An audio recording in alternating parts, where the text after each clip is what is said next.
श्रीहरिं परमानंदम उपदेष्टारमीश्वरं व्यापकं सर्वलोकानां कारणं तं नमाम्यहं। श्री गुरुभ्यो नमः। सोमवार लाइव में आज सांदीपनी पोरबंदर आकर के आप सभी से रूबरू हो रहा हूं। 1 तारीख को माउंट आबू में राम कथा बहुत अच्छी तरह से संपन्न हुई और 1 तारीख को ही ग्लोबल फैमिली डे विश्व ने मनाया। आप लोगों से जब व्यासपीठ से मैं बात करता हूं तो ये बार बार दोहराया है कि मनुष्य को यदि सबसे ज़्यादा आवश्यकता है तो मनुष्य की। A man is a social animal, ऐसा हम कहते हैं। तब प्रत्येक मनुष्य को अपने साथ वाले, अपने आसपास वाले, जिस समाज में वो जी रहा है, उन सब मनुष्यों के विषय में न केवल सोचना है, लेकिन उन सबके साथ एक संवादिता के साथ रहना सीखना भी इतना ही आवश्यक है। मनुष्य केवल अपने सुख और अपने स्वार्थ के लिए ही जिएगा, वो लोगों से भी टूटता चला जाता है और अपने आप में भी वो टूटता चला जाता है। व्यक्ति अपने भीतर भी अखंड रहे तो वो अपने परिवार को भी अखंड रख सकता है और धीरे धीरे उसकी वह भावना वैश्विक स्तर तक पहुंच सकती है और वो समग्र विश्व को एक परिवार मानते हुए सबके कल्याण, सबके भले का सोचता भी है, चिंता और चिंतन करता है और उसमें योगदान भी करता है।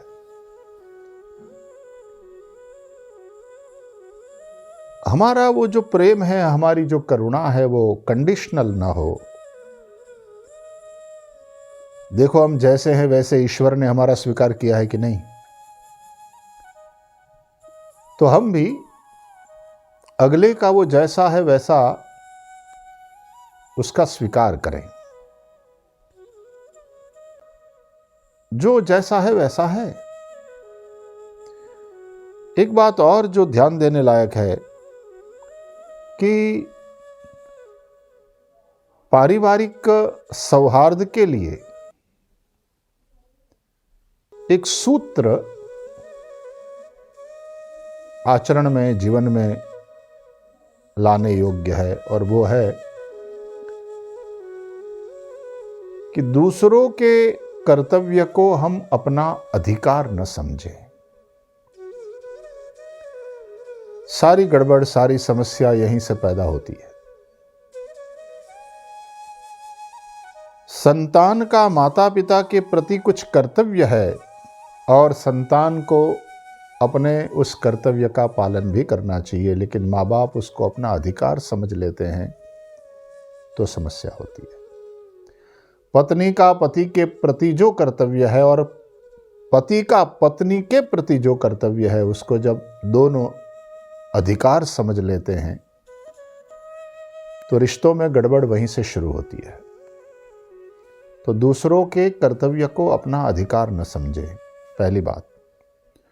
और जहां प्रेम और करुणा है वहां अपने अधिकार का त्याग और सामने वाले की अधिकार की रक्षा, सामने वाले के अधिकार की रक्षा, ये स्वाभाविक रूप से होता है। और जब इस प्रकार का हमारा व्यवहार होता है, अपना अधिकार छोड़कर हम हमारे जो पारिवारिक लोग हैं उनके अधिकार की रक्षा करते हैं, तो उससे फैमिली बॉन्डेज ज़्यादा मजबूत बनता है। हमारे सुभाषितकारों ने कहा है कि परिवार का भला हो रहा हो तो व्यक्ति को अपना स्वार्थ छोड़ना चाहिए।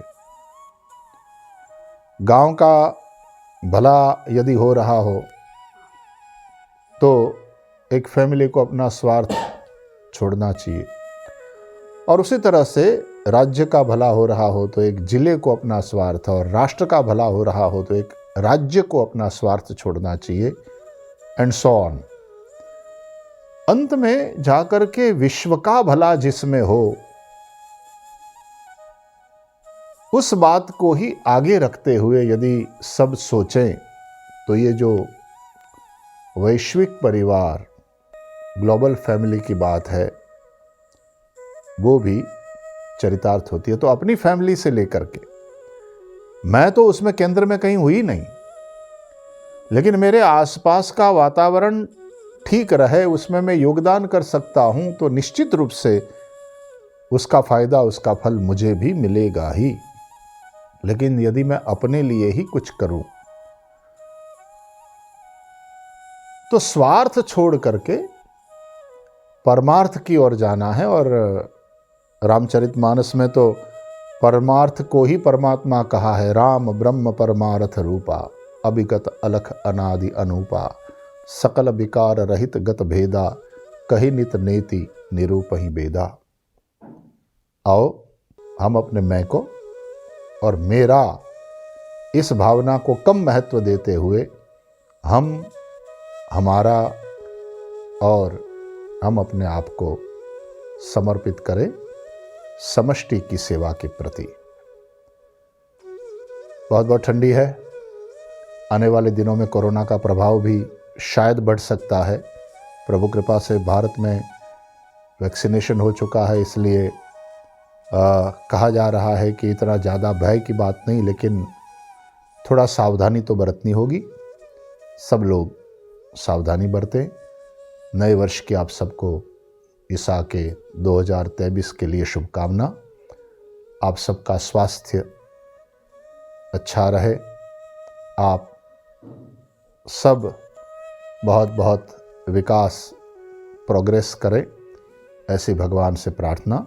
सर्वेत्र सुखिनः सन्तु, सर्वे सन्तु निरामयाः, सर्वे भद्राणि पश्यन्तु, मा कश्चित् दुःखभाग् भवेत्। हरि ओम।